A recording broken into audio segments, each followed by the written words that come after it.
भाई आज कौन सी कहानी सुनाने वाला है? भीगी बरसात। ये तो बॉलीवुड की कोई रोमांटिक मूवी लग रही है। यही समझकर उन दोनों ने भी गलती कर दी थी। मतलब कौन दोनों? तो कपल घूमने गए हुए थे एक जगह पे, और उस जगह के बीच में एक गांव आता था, रजवाड़ी नाम का। तो उस गांव में क्या हुआ था भाई? उन दोनों ने सोचा कि ये गांव क्रॉस कर कर हम अपनी जगह पे पहुंचेंगे और वहां पे खाएंगे पिएंगे मौज करेंगे और आराम से रहेंगे। जैसे जैसे उनकी गाड़ी उस गांव के पास पहुंची, अचानक से तेज बारिश होने लगी, और बारिश इतनी खूबसूरत थी कि लड़की से रहा नहीं गया। लड़के को भीगना इतना कुछ खास पसंद नहीं था, लेकिन लड़की जिद करने लगी और सामने उसे चाय का ठेला दिखाई दिया, और वहां पे एक बूढ़े अंकल समोसे तल रहे थे। लेकिन वो लड़के को कुछ वहाँ की वाइब्रेशन या कह लो कि नेचर का फील कुछ अच्छा नहीं आ रहा था, थोड़ा नेगेटिव लग रहा था। वो उसे मना भी कर रहा था, लेकिन लड़की की जिद के आगे वो हार गया। जैसे ही दोनों निकल कर उस चाय वाले ठेले वाले के पास पहुंचे और लड़की ने बोला, भैया एक चाय और 2 समोसे। और लड़के ने कहा, हाँ चलो ठीक है, मैं तुम्हारे साथ शेयर कर लूँगा। लड़की बोली, नहीं नहीं, अपना खाना होगा। पर लड़के ने कहा, चल ठीक है, जैसा तू बोलती है वैसा कर लेते हैं।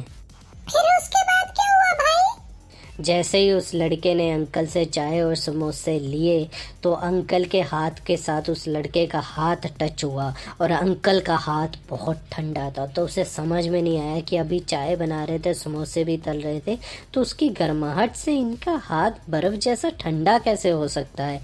तो वो इस बात को इग्नोर कर कर समोसा और चाय खाने लगा अपनी गर्लफ्रेंड के साथ, और मौसम का मज़ा ले रहा था। अचानक से उसने चटनी के लिए अपना हाथ बढ़ाया, तो नीचे अंकल के पाँव देखे तो वो उल्टे थे, और उस लड़के के हाथ से अचानक से चाय और समोसा नीचे गिर गए। बहन की पूछ, फिर क्या हुआ भाई? फिर वो अंकल उन्हें देखकर हंसने लगा। आ गए इस रहस्यमय जंगल में, आ गए इस रहस्यमय जंगल में, और अचानक से वहां से वो गायब हो गया। फिर क्या हुआ भाई? लड़का लड़की को कुछ समझ में नहीं आया। उन्होंने ना आओ देखा ना ताओ, और भागकर अपनी गाड़ी की तरफ जैसे ही दौड़ रहे थे, वो उल्टा घूमने लग गए। उनके सामने एक जंगल का रास्ता आ गया, और उन्हें पता ही नहीं चला उनकी अचानक से गाड़ी कहाँ गायब हो गई। और वो जो बारिश थी वो एसिड की बारिश बनने लग गई। उनकी स्किन पे गिरते ही उनकी स्किन जलने लगी। लड़का लड़की चिल्ला रहे हैं, अपने आप को बचाने के लिए इधर उधर दौड़ रहे हैं कि कोई उनकी मदद के लिए आ जाए, लेकिन आसपास पूरा सुनसान। और धीरे धीरे वो एक झोपड़े में घुस गए, जहां पे वो एसिड रेन का असर नहीं हो पा रहा था। लेकिन जैसे ही उस लड़की ने उस खिड़की के पास देखा, जाकर सामने पूरा गांव जो कि मुर्दा था उनके झोपड़ी को घेर के खड़ा हुआ था वहां पे। फिर क्या हुआ भाई? होना क्या था, उस झोपड़ी में एक बुढ़िया रहती थी। बुढ़िया के पास जैसे ही वो जाने लगे, एक अदृश्य जाल ने उन दोनों को जकड़कर एक बिस्तर पे लिटा दिया, और उनके ऊपर वो बुढ़िया एक पानी फेंकने लगी जो कि मंत्र से भरपूर था, और उनकी जितनी भी जली हुई स्किन थी उसे आराम मिलने लगा।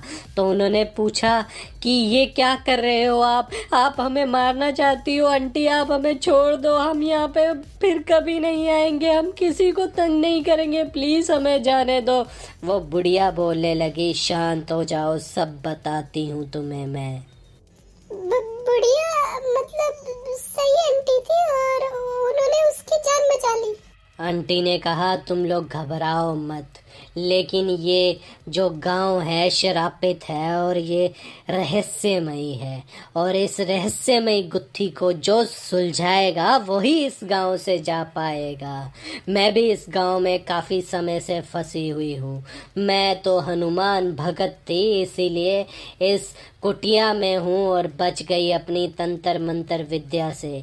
लेकिन तुम इस झोपड़े के बाहर जाओगे तो जल कर राख हो जाओगे, क्योंकि जैसे जैसे रात होती जाती है गहरी, इनकी शक्तियाँ होती जाती है पूरी तरह से स्ट्रॉन्ग, और ये तुम्हें इधर ही जमीन में गाड़ देंगे, किसी को पता तक नहीं चलेगा।